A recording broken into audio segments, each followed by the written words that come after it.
안녕하세요. 공시와 투자 키팩터를 통해 투자 아이디를 찾아주는 태린이 아빠입니다. 내용 보시고 도움되시면 구독, 좋아요, 알람 부탁드리겠습니다.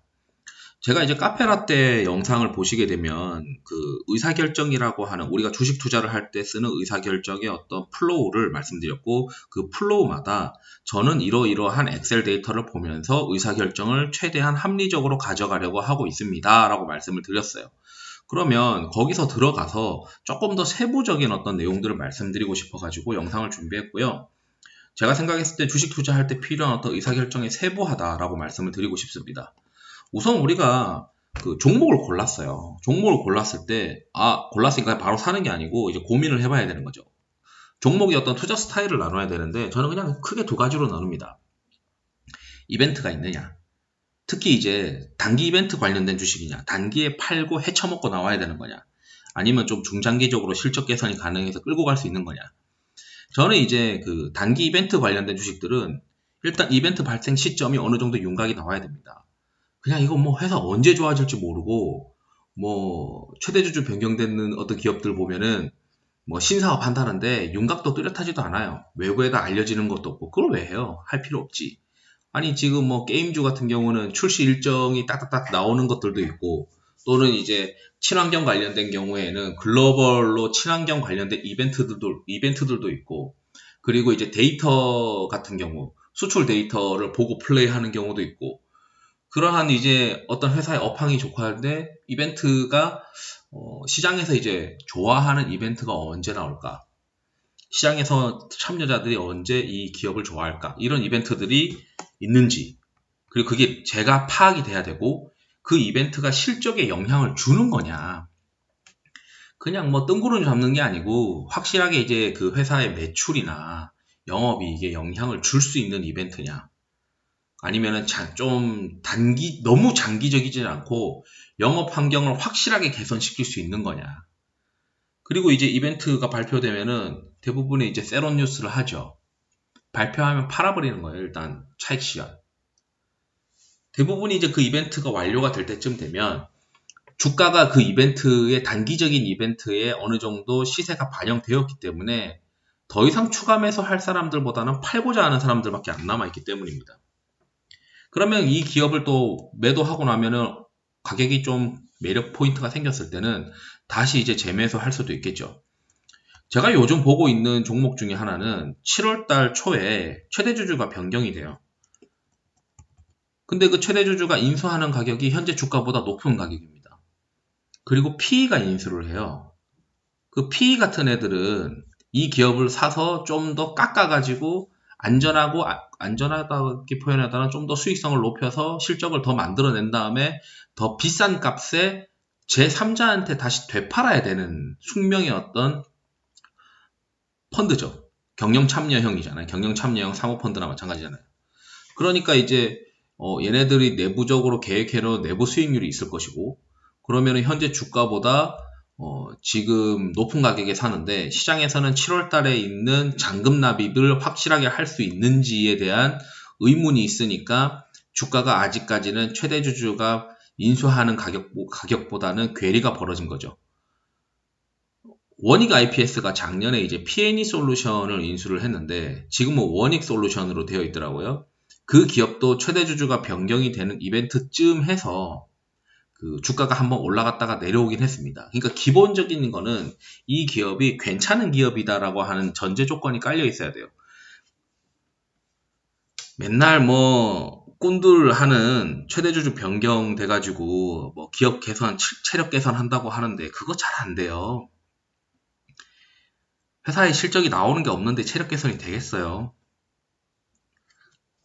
그런 거 플레이 하다 보면은 결국에는 폭탄 맞고 죽고 그 폭탄 맞고 나서는 다시 올라갈 일이 없어요. 왜냐하면 회사가 그렇게 빠르게 실적 개선이 또 안 되기 때문에 시장에서 쳐다보질 않거든요.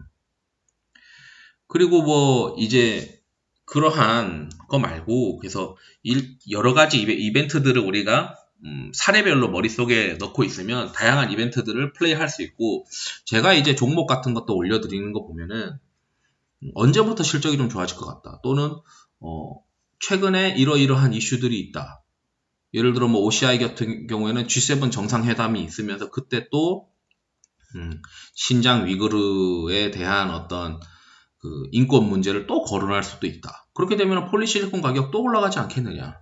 이 실적에 영향 주는 거 아니냐. 이제 그런 얘기들을 하는 거죠. 그리고 이제 우리가 그 실적 개선주들이 있어요. 실적 개선에 대해서 이게 이 두 가지를 세트로 못 해야 되는데, 세트로 이제 봐야 되는데, 이 실적 개선이 좀 구조적이냐, 아니면 이게 뭐 단순 일회성이냐, 이런 것들을 좀 구분할 수가 있어야 되고, 보통은 이제 고객사를 좀 더 확보해서 매출이 증가해서 고정비가 이제 커버되는 경우가 있고, 또는 이제 고객사가 좀 더 물량을 많이 집어가는 경우가 있습니다. 아니면 이제 더 많이 파는 경우가 있겠죠. 시장에 대해서 또는 고객사에 대해서 침투를 증가하는 경우, 또는 이제 판매 단가가 높아지는 경우에서 수익성 증가가 있어요. 특히 이제 뭐 LG 이노텍이 뭐 아이폰 13에서 센서 시프트가 이번에 전면 적용되면서 ASP가 높아지니까 수익성이 개선될 거야. 뭐 이렇게 이제 포인트를 잡아갈 수가 있는 거죠. 이러한 포인트들이 사실 6개월에서 한 12개월 이후에 어떤 실적에 영향을 줄 수 있는 윤곽이 좀 있어야 되고, 너무 두리뭉실하면 안 된다는 거, 이렇게 그걸 말씀드리고 싶고, 신제품 출시나 신작 출시나 업황, 호황으로 일단 뭐 증설 이런 것도 있을 거고요. 이제 이걸 다 생각했어요. 아, 좀 실적이 좀 구조적으로 개선될 것 같은데, 이제 내려가서 유사 기업 대비 좀 밸류에이션 매력이 있냐. 비슷한 이제 비즈니스 기업이 있으면은 그것 대비해서, 비슷한에 대비해서 좀 밸류에이션이 싼지, 아니면은 상대적으로 뭔가 더 경쟁력이 있는지, 특히 IT 같은 경우는 기술력이 더 있는지, 그런 것들을 봐야 됩니다. 그리고 과거에 이 기업이 과거에 이제 대부분 이제 대기업들 경우에는 비즈니스가 그렇게 급격하게 바뀌진 않습니다.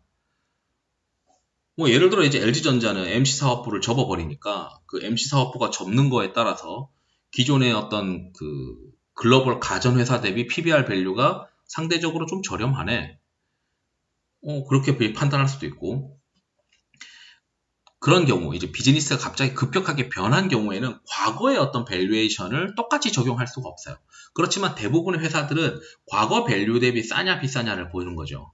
그래서 뭐 화학 같은 경우는 과거에 이제 잘 나갈 때 PER, PBR을 얼마 받았을까? 그럼 지금 현재 얼마일까? 과거랑 비교했을 때 지금 현재의 어떤 업황은 어떤 차이가 있을까? 그러면은 예전에 업황이 이 정도일 때 멀티플 이 정도 받았으면 이번에는 이 정도 멀티플을 받을 수 있지 않을까? 뭐 이렇게 생각하는 거죠. 그리고 이제 이런 내용들이 있습니다. 지금 사야 하냐? 그러니까 이게 지금 제일 어려운 건데, 이 밑으로부터가 점점 더 어려워지는 겁니다. 우리가 이제 뭐 애널리스트들 보고서 보면은 그냥 천편일률적으로 설명이 되어 있어요. 그렇지만 투자자문사나 자산운용사의 어떤 인하우스 리서치, 특히 뭐 자산운용사는 약간 큰 자산운용사는 제가 건너듣기로는 되게 이제 뭐 살면 사고 말면 말라는 식으로 이제 얘기를 한다는 그런 친구들도 있었어요. 그냥 리서치 자체가 뭐 애널리스트들 하는 리서치랑 별 차이가 없다. 왜냐면 펀드들이 너무 많고 사람들이 어떤 이해관계가 많기 때문에 오전 회의에 종목을 발표를 하더라도 뭐 그냥 애널리스트들처럼 뭐 이건 이런 포인트가 있고 있습니다 라고 끝나는 경우가 많은데, 일단 투자자문사, 뭔가 좀 적극적으로 하는 투자자문사 경우에 어떤 인하우스 리서치는 굉장히 이제 공격적인 이제 의견을 많이 게재를 합니다. 특히 예전에 이제 아주 잘 나갔던 모 투자자문사 대표님이 담당 섹터 애널리스트를 불러서 이제 질문하는 스타일이 이래요. 야, 이거 뭐야? 이거 왜 사? 이거 왜 사야 돼? 아, 이거는 투자 포인트가 이렇고 이러입니다. 왜 그거 지금 사야 되는데? 그러면은 이 지금 사야 되는 이유는 뭐 여러 가지 이유가 있겠죠. 이제 막 실적이 개선되고요. 이제 시장에서 뭐 흥분하기 시작했다. 아니면 시장의 어떤 대세가 이쪽으로 가고 있다. 그리고 뭐 이쪽 실적이 개선되는 포인트가 언제부터 발생될 거다. 또는 이런 것도 있겠죠. 나 내부 정보 들었는데 다음 달에 뭐 나온다던데요. 뭐 이러면서. 어쨌든 지금 사야 하는 이유가 명확해야 됩니다. 본인 스스로한테. 이게 틀릴 수도 있어요. 그래서 이제 우리가 대부분의 어떤 기업들을 사면, 형 이거 되게 싸지 않아? 싸긴 싸네. 근데 왜 그거 지금 사야 되는데? 라고 하면은 물어보면 답을 못해요. 그냥 싸니까 사는 거예요. 지금 사야 하는 이유를 스스로 못 찾는데 외부 사람 본인이 이제 공부하고도 못 찾으면 대부분은 외부 사람들도 지금 사야 되는 로직을 못 찾아요. 그렇기 때문에 이제 지금 왜 사야 되는지 이게 틀리더라도 계속 연습을 해야 된다라는 거죠. 그래서 내가 이걸 샀는데 6개월 뭐 3개월 6개월 옆으로 횡보만 한다. 일단 그건 거의 틀린 거나 마찬가지예요. 왜냐하면 기관 투자자들은 한 달, 두 달, 한 달, 뭐 1개월, 일주일 이렇게 해서 시장 대비 아웃퍼폼을 해야 되다 보니까 항상 내가 지금 사고 나서 조만간 주가가 위든 아래로든 방향을 잡혀줘야 한다는 그런 강박관념이 있어서 그게 엄청나게 훈련이 많이 됩니다. 그래서 아주 롱런 할 수 있는 어떤 구조적인 코어 종목들은 깔고 가면서 그래도 지금 사야 하는 이유가 있는 종목들을 플레이하는 거죠. 그래서 이제 그 모 대표님 같은 경우에는 야 이거 왜 지금 사야 돼? 그러면은 이제 얼마에 사야 돼? 왜 그 가격에 사야 돼? 그 가격에 사야 되는 이유가 뭐야? 그 가격 밴드 구간에 사야 되는 이유가 뭐야? 이게 이 가격이 과거 밴드 하단 국면인데 지금 현재 밴드 하단 국면입니다. 뭐 이렇게 얘기하고 그러면은 그게 언제부터 어떤 이슈가 있어서 주가가 올라갈 것 같냐? 그러면은 이제 뭐 예를 들어 최근에는 어떤 이벤트들이 있고 앞으로 친환경 관련된 기업들은 글로벌에서 이러이러한 이벤트들이 있습니다. 그럼 그거 너 언제 팔래? 저는 이 이벤트가 이렇게 지속이 되고 있으면 계속 일단 첫 번째는 이런 방법이 있겠죠. 저는 이 이벤트 나오면은 일단 시장에다가 너네들 다 먹어라 하고 던져주고 나올 생각입니다. 또는 저는 이 이벤트 계속 발생하면 회사가 이제 많이 좋아지는 건데 우선은 이 이벤트를 보고 나서 추가적으로 더 한 번 더 체크를 해보겠습니다. 그래 그러면은 때 되면은 나도 매도콜을 줘. 뭐 이렇게 이제 표현을 하죠. 그래서 이 플로우 굉장히 이제 인하우스 리서치는 지금 사야 하는 이유가 뭐고 그럼 너 어떻게 보여? 시장에서 그거 선호할 만한 어떤 트렌드가 있냐? 최근 이제 트렌드에 맞느냐? 그래서 최근 시장에서 그 상반기에 그 실적이 좋았던 것들은 피하고 그 상반기에 실적이 좀 안 좋았지만 하반기에 개선될 수 있는 시점의 어떤 종목군들로 이동하는 그 트렌드를 타타닥 체크를 할 수 있어야 돼요. 그걸 체크를 못하면 와 이거 1분기 실적 이렇게 좋았는데 이걸 왜 팔아? 이거 애들 왜 던지는 거지? 이미 기관 애들은 제 주위는 보니까 분위기가 야 나는 올해 상반기 기저가 결국 역기저가 될 거 아니냐. 나는 상반기에 좀 절었던 애들로 포트 많이 바꿔놨어. 그런 애들 상당히 많아요. 근데 왜 그것도 이제 우리가 시장의 어떤 트렌드들, 지금 시장의 어떤 주목할 만한 어떤 트렌드가 뭘까? 그것도 이제 좀 단기적인 트렌드는 뭘까? 한 중장기적으로 큰 틀은 뭘까? 그래서 제가 계절성 데이터들을 자꾸 말씀드리는 게, 그리고 왜 요즘에는 좀 구조적인 성장 이외에는 대부분 대형주들을 좀 말씀 많이 드리는 게, 하반기엔 대형주가 좀 좋을 것 같거든요, 상대적으로. 그리고 이제 또 있죠. 주가가 만약에 떨어졌어요. 주가가 만약에 떨어지면 이게 뭐 더 살 수 있는 기업이냐. 이거 뭐 떨어지는데 불안해가지고 회사가 근본이 없어가지고 불안해서 더 살 수가 없어. 이러면은 팔아버려야 되는 거예요. 그러니까 특히 이제 M&A 통해 가지고 최대주주 변경해서 신사업 한다고 깝죽대는 그 잡주들 있죠. 그 잡주들이 주가가 이제 뜨죠. 자기들끼리 막 좋다고 생각하면서 자기들끼리 주거니 받거니 하고 흥분해서 올라가죠. 근데 더 뭐 외부에서 수혈되는 자금, 유동성이 없으면 결국 자기들끼리 주거니 받거니 하다가 더 이상 이제 들어오는 자금 없으면 떨어지기 시작하거든요. 근데 그러다가 그 회사가 갑자기 그 신사업이 부러졌어요. 하려고 하던 신사업이 깨졌어요. 그러면은 이 회사는 올랐던 거 다시 다 토하잖아요. 그럼 바닥이 됐어요. 다시 원위치가 됐어요. 그 원위치가 됐는데 살 수 있겠냐고요. 왜냐하면 그 회사가 다시 올라갈 만한 이유가 언제 발생될지 알 수가 없기 때문이죠. 게다가 실적은 안 좋은데. 매년 적자 나면은 또는 뭐 실적이 비실비실하면 밸류에이션은 비싸죠. 그러니까 악순환에 빠지니까 항상 공부를 할 때 내가 이거 떨어지면 더 살 수 있나? 이런 것도 봐야 되고 근데 이거 언제까지 보유할 거냐? 이게 언제까지라는 게 나의 투자 기간이 어떻게 되고 내가 이 기업이 개선되는 그림을 어디까지 보이느냐. 그래서 여의도에서 하는 말이 보이는 만큼 먹는 거야. 너가 그림을 6개월짜리를 보고 있으면 6개월짜리로 먹는 거고, 너가 그림을 한 달짜리로 보고 있으면 한 달 정도 먹는 거고, 한 달 동안에서의 기간을 먹는 거고, 이렇게 우리가 기업이 좋아지는 기간들이 다 다른 겁니다. 그런데 그것도 중간중간에 계속 체크를 해봐야 돼요. 시장에서 갑자기 체크 안 하면 불확실성이 갑자기 팍 터지기 때문이죠. 그래서 뭐 예를 들어 이런 거죠. 2차 전지, 상반기, 작년 말이랑 한 1월 달까지는 좋았는데, 지금 현재는 2차 전지 관련돼서 밸류 체인들이 비실비실한 게, 일단 악재가 폭스바겐 관련해서도 악재가 나왔고, 그런데 또 이제 시간 지나니까 폭스바겐에서 LG랑 SK랑 화해하는 시그널을 놨는데 왜 주가가 안 갈까? 일단 데이터만 봤을 때는 MOM으로 전기차 글로벌 판매 데이터가 MOM으로 증가하는 모습이 나타나고 있지 않는데, 이면에서 살펴보니까 글로벌에서 어떤 신차, 새로운 전기차를 사고 싶은데, 그러다 보니까 미국 애들도 뭐 그냥 중고차나 좀 사서 타다가 팔고, 내년에 이제 새로 나오는 전기차를 좀 사볼까 뭐 이렇게 생각하는 애들도 있을 거고. 그러니까 이제 제가 생각하는 거는 이제 폭스바겐, 포드, GM 이러한 기업들이 전기차 신차를 좀 더 많이 출하하는 2022년도의 어떤 시점부터는 다시 전기차가 MOM으로 데이터가 증가하는 그림이 나오지 않겠느냐. 작년에는 그러한 완성차들이 그렇게 적극적으로 뛰어들지 않음에도 불구하고 MOM으로 전기차 데이터가 나왔는데, 내년에는 다른 완성차들이 뛰어들면 MOM으로 전기차 데이터가 증가할 수 있겠네? 그러면 그 시점이 언제일까?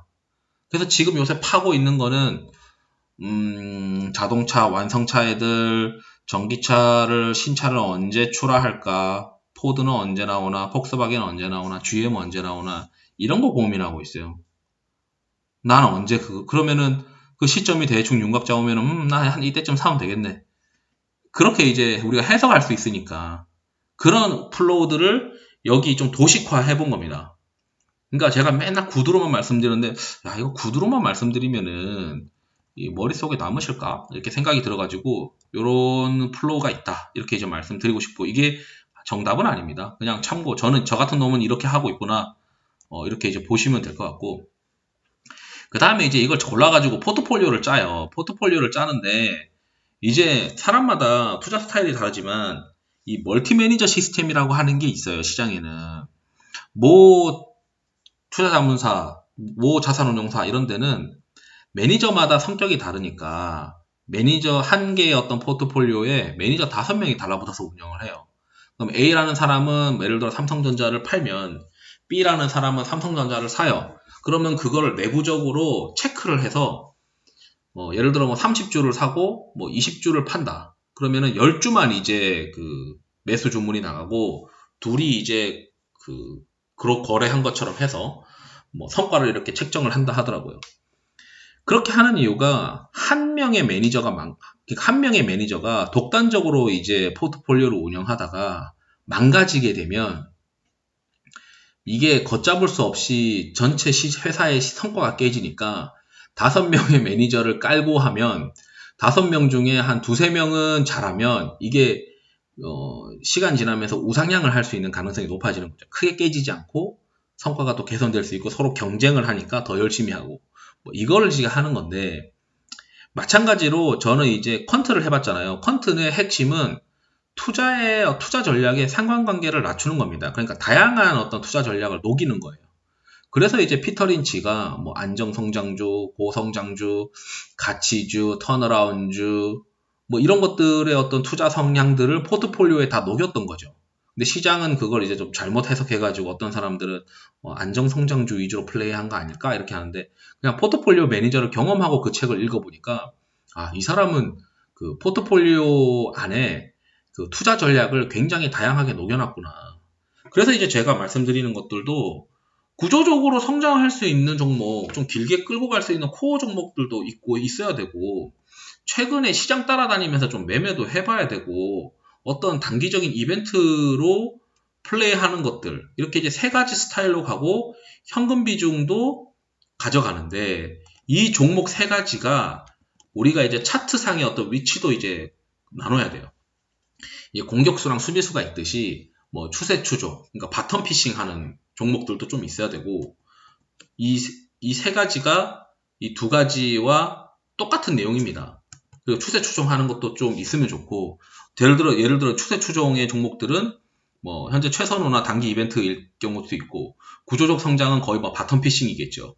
이게 이제 이 전체 포트폴리오의 어떤 구성이 종목들을 딱 나눠서 보면은 아 이거는 구조적 성장, 이거는 현재 최선호, 이거는 단기적 이벤트.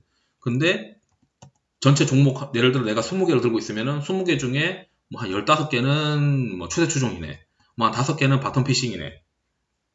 이렇게 이제 뭔가 얽히고 설키고 거미줄처럼 포트폴리오를 좀 구성을 해야 된다. 그래야 한 가지 투자 스타일로 하는 사람들이 한 방에 망가지는 거에서 벗어날 수가 있어요.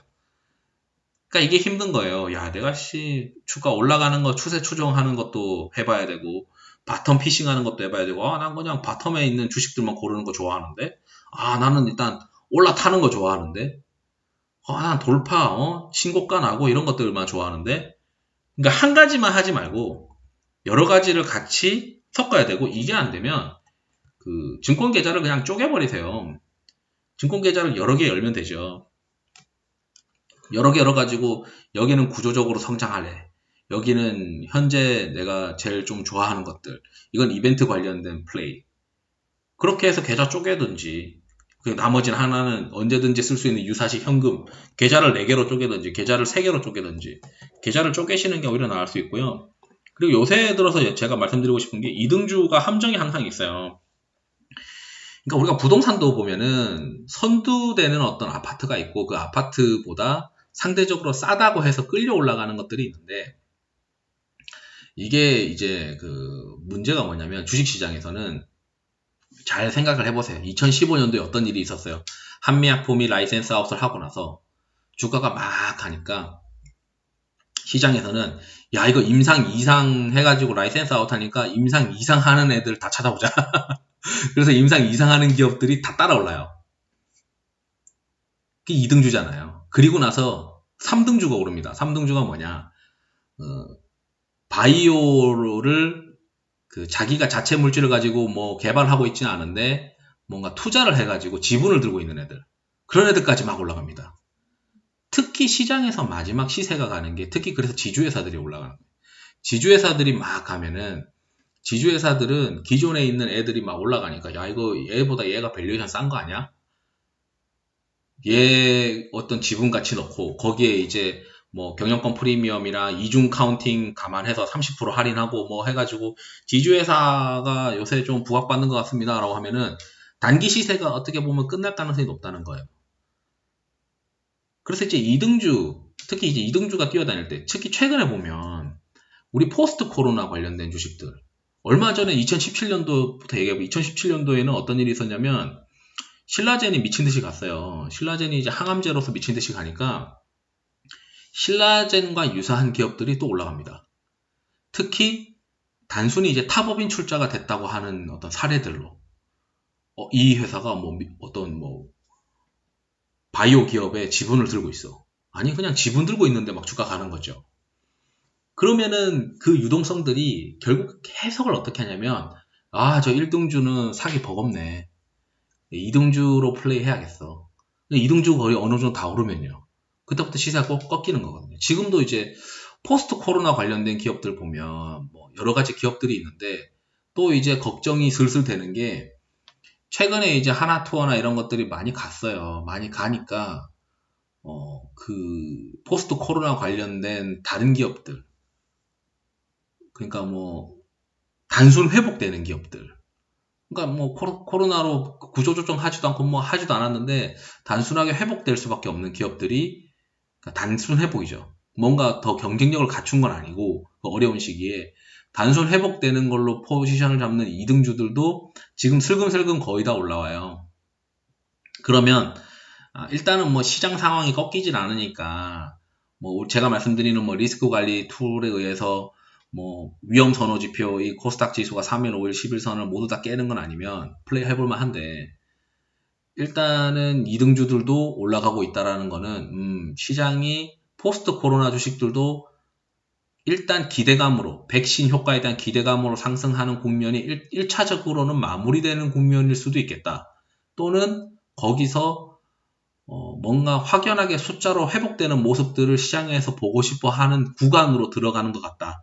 이렇게 이제 해석을 하셔야 되는 거 아니냐. 그리고 이제 제가 처음 이제 여의도에 들어왔을 때 저도 이제 뭐 피터 린치 책 보고 뭐 유튜브 분들 보면은 피터 린치 책 뭐 여러 가지 이제 구루들 책을 얘기하시는데 저는 이제 따로 정리를 했었던 게 예전에 엑셀 파일 막 뒤지다가 정리했던 게 있더라고요. 그래서 제가 이러이러한 내용들은 제가 포트폴리오 매니저를 경험하고 다시 봤던 책들이에요. 그러니까 우리가 어떤 이 사람들의 책을 보면 아는 만큼 보인다고 해서 포트폴리오 매니저를 하고 나서 대학생 때 봤을 때 말고 포트폴리오 매니저를 하고 나서 경험을 하고 나서 제가 이 책들을 다시 보니까 또 새로운 게 보이는 거예요.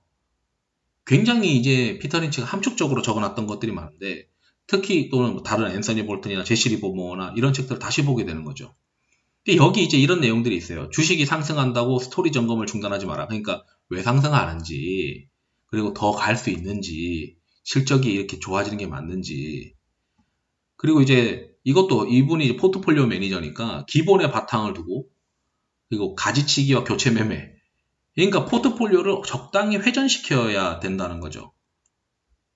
그리고 유리한 카드가 나타나면 판돈을 불려라. 되는 것 같다. 코어 종목들이 가끔씩 나와요. 여러분들도 이제 바닥권에서 코어 종목들 나오게 되면은 그때는 이제 압축 플레이를 해야 됩니다. 게다가 시장이 굉장히 좋아지고 시장이 박살이 났다가 다시 돌아설 수 있는 국면들.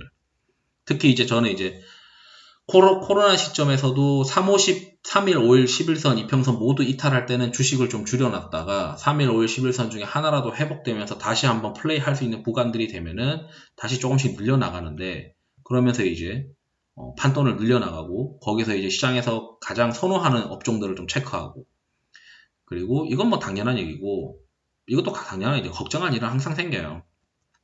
그러니까 피터 린치가 이런 책에 이런 일이 있었나 봐요. 저도 이제 뭐 하도 오래전에 적어가지고 저 똑같은 얘기예요. 1년이나 2년 뒤에 회사 실적 어떻게 하냐. 그냥 한 6개월이나 12개월 정도를 보고 꾸준히 체크하는 거지. 그래서 기관 투자자 애들은 한 가지의 어떤 코어 종목을 발견해서 자기 포트폴리오에 넣어놓으면 거의 뭐 2달이나 3달에 한 번씩은 무조건 탐방을 가서 그 기업을 체크를 합니다. 근데 개인들은 그렇게 할 수 없잖아요. 그럼에도 불구하고 관련된 어떤 외부 지표들, 시장에서 바라보는 시각들 이런 것들 다 체크를 해야 된다는 거죠. 그리고 여기는 이제 대형 우량주는 뭐 수익률이 한 20에서 30% 정도다. 그런 것들 이제 회전시키면서 누적을 해라 라고 이제 얘기를 했던 것 같고 이게 있어요. 저도 이제 M&A 관련된 주식들 제가 싫어하는 이유가 일단 회사의 어떤 기본 체력은 안 바뀝니다. 잘. 우리가 그런 말 있죠. 사람 고쳐 쓸 수 없다. 그 사람은 고쳐 쓰기 힘들다는 거예요. 나이가 들고 뭐 한 사람들 보면 뭐 그런 사람들한테 이제 사람들이 또 그런 사람들한테 얘기하는 말이 사람은 고쳐 쓸 수 없어.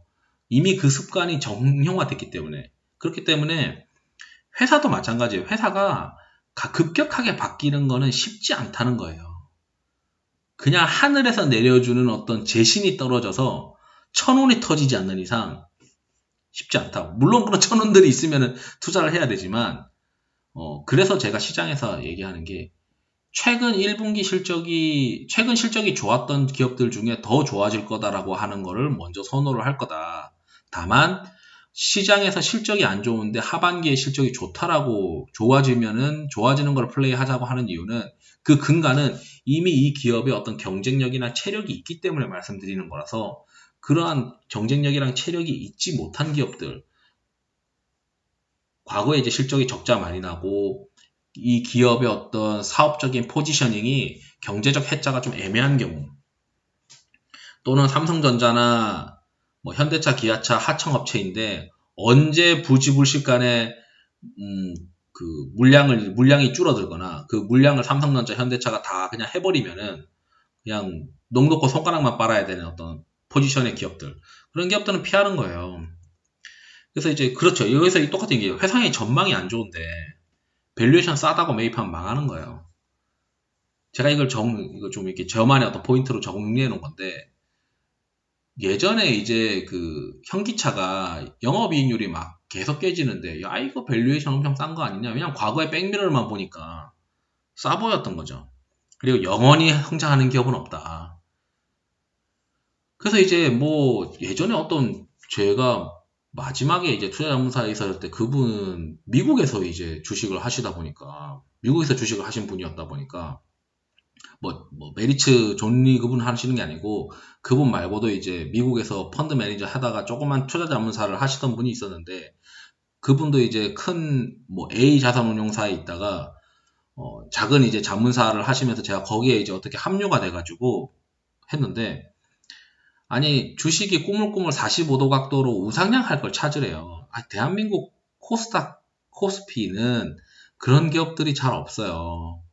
글로벌 경쟁력을 가져가면서 끌고 갈 수 있는 기업들은 극소수잖아요. 미국은 그런 게 많은데. 그러니까 이게 적당히 포트폴리오를 회전시키면서 매매하지 않으면 결국 먹었던 거 토하는 거밖에 안 되거든요. 그리고 여기 똑같은 투자하는 주식의 속성과 구체적인 투자 이유.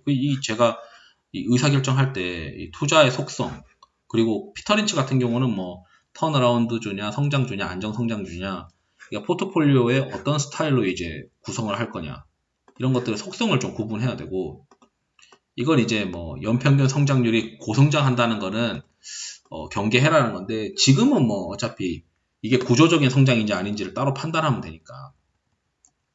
그러니까 앤서니 볼트는 약간 구조적인 성장에 좀 더 포커싱을 가졌던 사람인 것 같아요. 특히 이제 서비스업 관련된 경제적 해자를 가지고 뭔가 플랫폼 사업자들, 이런 것들을 좀 좋아하시는 스타일인 것 같은데, 그래서 남들이 이제 침입할 수 없는 그런 사업자들을 좋아하는 것 같고, 제가 좋아하는 거는 이 멘트예요. 포트폴리오 운영자는 공격과 방어적 투자 사이에서 균형을 가져야 된다는 거죠. 지나치게 방어적이면 안 되고 지나치게 공격적이어도 안 되는데, 그래서 제가 이거를 공격적인 추세 추종과 바텀 피싱이라고 표현을 저는 그냥 단순하게 합니다. 바닥권에 있어가지고 더 안 떨어질 것 같은 거, 근데 언제 오를지 모르는 그런 것들은 좀 리스크가 있으니까 바텀 피싱도 하고, 지금 시장에서 좋아하는 것도 플레이하고, 그리고 이렇게 이제 저는 이제 이거는 해외니까 글로벌 기업이 있다 보니까 생존 가능하냐 이런 것들을 볼 수 있는데, 대한민국 코스닥 기업 10년 뒤에 지금 현재 살아남을 기업들이 있을까요? 한 1, 2년 정도 실적 좋아지는 플레이 가지고 다른 사람들이 열광해서 살만하니까 미리 사가지고 그런 사람들 뒤에 이제 내 주식을 사러 올 사람들한테 떠넘기기 위해서 플레이하는 거지. 그래서 이제 이거 해외 주식에 대해서 대비해서 국내의 어떤 스타일들, 만약에 대한민국이 글로벌 시장에서 통하는 기업들이 많아지면 정말 미국 시장처럼 그냥 바이 앤 홀드 하면 돼요. 근데 그게 아닐 가능성이 높다는 거예요. 그리고 추세 추종하는 경우에 이제 이런 게 있어요. 시장의 큰 흐름을 믿어야 된다. 그러니까 저도 이제 편견이 있어가지고 플레이를 못하는 기업들이 종종 있습니다. 특히 이제 최근에 원전 관련된 이벤트들. 저한테 그러더라고요. 저한테 이제 친한 동생이, 형, 재료의 크기를 봐야지 바이든 얘기하고 그리고 빌 게이츠 얘기하는데 원전 이걸 안 사? 두중 봐야 되는 거 아니었어? 그러니까 그게 쉽지 않아요. 그래서 시장의 어떤 시세를 항상 시장에서 그렇게 생각한 게 추후에 주가가 다시 빠져가지고 원위치 되더라도 그 시점에서만큼은 이게 맞다라고 생각을 해야 되는 거야. 야, 이거 내가 가진 주식들 밸류에이션 싸고 1분기 실적 잘 나왔는데 왜 안 가? 그렇게 생각하면 안 되는 거예요. 시장에서 지금 선호하는 종목들이 뭔지를 자꾸 체크를 할 수 있어야 되는데, 그걸 체크를 못하면 안 되는 거고, 어떻게 체크하냐면 수익률이 잘 나가는 종목들의 어떤 특징들을 찾아야 돼요. 그냥 대선 테마주 이런 거 말고 일단 실적이나 아니면 어떤 시장 환경이 정말 개선되는 거냐, 이런 것들을 잘 찾고, 그 다음에 이제 바닥과 천정에서 매수하고 팔고 이렇게 할 수는 없어요. 그냥 방향성이 이제 되느냐, 그리고 우리가 이제 어떤 실적 개선이 가능하고 이렇게 하면은 인내를 좀 가지고 플레이해야 되는 어떤 종목들도 있는 것 같고, 그리고 시장이 이제 한 방에 죽지 않는다는 거. 그래서 저도 이제 그걸 좋아하는데, 3일, 5일, 10일 이평선을 보면서 플레이를 하는데, 한 번에 다 제로 비중까지는 낮추는 거는 쉽지 않다. 사람이 하는 경우에는. 기계가 하면은 뭐 그냥 다 제로 비중으로 할 수 있겠는데, 최근에 이제 시장이 좀 비실비실 하더라도, 테이퍼링을 하더라도 일단 실적 개선이 돌아오니까, 제가 봤을 때 시장이 크게 죽진 않은데, 혹시나 하고 제가 지금 걱정해서 하는 거거든요. 걱정해서 주식 비중을 줄여놓는 이유가, 좀 더 빠지고 나서 바닥에서 돌아설 때는 새로운 주도주가 나타나다 보니까 주식을 제가 다 들고 떨어지면은 그 새로운 주도주를 빨리 올라타기 힘드니까 주식 비중을 한 70%, 60%대 가져가면 현금이 있으니까 우리가 테이퍼링이든 뭐 금리 인상이든 아니면 이번에 FOMC에서 뭐 타격을 주든 그 타격이 끝나고 나면 다시 바닥에서 돌아설 때 예전 주도주는 약간의 리바운드를 하지만 새로운 주도주가 또 탄생하거든요. 그래서 그 시장이 한 번에 죽지 않는데 새로운 주도주 때문에 저는 항상 현금을 좀 가져가요. 이러한 3, 50에 대한 어떤 리스크 관리 포인트를 통해서 깨지면. 그래서 이거 똑같은 얘기예요. 시장이 항상 합리적이다. 지금 현재 올라가는 것들은 나만의 어떤 시장에서 선호할 만한 이유가 있고, 잘 이제 그거에 대해서 내 거 왜 안 가? 이렇게 생각하면 안 되고, 그러면 내가 시장에 맞지 않는 옷을 입고 있는 것이다. 그럼 내가 시장에 맞는 옷을 입기 위해서는 어떻게 이제 생각을 해야 되느냐? 아니면 그냥 이렇게 시장에 맞는 것들을 좀 플레이하면서 구조적인 것도 좀 체크를 할 거냐? 같이 가져갈 거냐? 뭐 험불해라 뭐 이러고, 그리고 큰 돈은 이제 버텨가지고 추세를 먹는 건데, 지금은 대한민국의 이제 추세가 작년에 이제 어느 정도 크게 갔으니까 어느 정도 이제부터는 또 횡보장으로 갈 수가 있어요. 다시 이제 실적이 이제 돌아서면서 어떻게 주도 업종을 지금 일단락되는 어떤, 최근에 가치주 주도 업종이 좀 일단락될 수도 있거든요. 왜냐하면 수출 데이터들이 YY로 크로스가 하반기로 가면 갈수록 상반기 대비 YY 크로스 강도가 낮아질 수밖에 없으니까. 그러면 이게 성장이 좀 더뎌지는 국면으로, 상대적 최근 내년까지 보면은 YY 크로스가 성장이 좀 더뎌지니까 시장에서는 올해 말과 올해 11월부터는 항상 우리가 11월부터는 주식을 하라는 얘기가 있잖아요. 그리고 11월 말부터 내년 4월까지는 항상 중소형주가 상대적으로 좀 아웃퍼폼을 하는 경향들이 있는데, 저는 이제 11월 중순 이후로부터는 12월부터는 내년에 이제 꿈이 있는 성장 주식들을 좀 플레이하는 게 맞지 않냐. 왜냐면 YY 크로스가 둔화되니까 오히려 YY 크로스가 좀 나올 수 있는 기업들에 대해서 시장에서 더 포커싱을 할 가능성이 높다. 그래서 이제 저는 이 얘기 좋아합니다. 확률에 기초해서 베팅해야 된다. 그리고 이게 있어요. 저는 이런 걸 배우고 이걸 많이 고민해요. 주식에는 특유의 특성과 개성을 항상 보유하고 있다. 그래서 우리가 어떤 주식이 펀더멘털이 괜찮고 하면은 이게 오를 때, 시장 오를 때는 더 많이 오르고 시장이 떨어질 때는 덜 떨어져요. 근데 그 회사가 워낙 안 좋으면 이제 시장이 떨어질 때는 같이 떨어집니다. 일단 시장이 안 좋으니까. 근데 시장이 반등하는데 안 사요. 왜? 그게 우선순위가 아니니까. 사람들이 돈이 먼저 몰려가진 않는 거죠.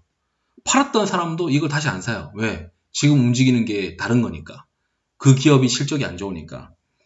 그래서 시장이 오를 때 더 오르고, 그리고 떨어질 때 덜 떨어지고, 그런 거를 기존으로 해서 뭔가 이제 이게 그 성격들, 그리고 시장에, IT 같은 경우에는 그래도 공부를 많이 하시는 분들이 투자를 하니까 급하게 이제 가는 경우도 있지만, 어느 정도 밸류에이션이라고 하는 허들을 더 뚫고 가기 위해서는 그 공부를 많이 한 투자자들이 설득이 돼야 되는 거고, 그러지 않고 완전 잡주들은 뭔가 이벤트만 나오면 미친 듯이 가기도 하죠. 그리고 미친 듯이 떨어지죠. 그런 회사들의 투자자들은 성격이 급한 사람들. 그 성격 급한 게 그 주식에 녹아있는 경우가 많은 것 같아요. 그래서 이제 뭐 이러한 것들, 저는 이렇게 이제 정리를 했었는데, 뭐, 국내 시장이랑 미국 시장이랑 확실히 달라요. 그래서 미국 시장에서 그 투자하신 분들이 배울 만한 내용들도, 그러니까 저는 이렇게 정리를 했었는데, 그냥 뭐, 재밌는 어떤 내용 해드리려고 저도 이렇게 얘기를 해드린 거고, 항상 중요한 거는 이 미세하던 의사결정이랑 포트폴리오랑 이등주는 항상 함정이 있으니까, 1등주는 열심히 그 길을 개척하니까, 예를 들어 한 6개월 동안 시세가 올랐는데, 이등주의 매력도 있죠. 그 6개월 동안 간 시세가 한 달 만에 가니까. 한 달 만에 최소한 절반을 가버리니까. 그래서 이제 플레이를 하는데 이등주들이 많이 오르면 시장에서 뭔가 좀 고생을 할 수 있는 구간으로 그 업종이 일단 목 끝까지 찬 그런 느낌일 수도 있다. 이렇게 이제 말씀드리면서 영상을 마치도록 하겠습니다. 투자에 도움이 되시길 바랍니다. 감사합니다.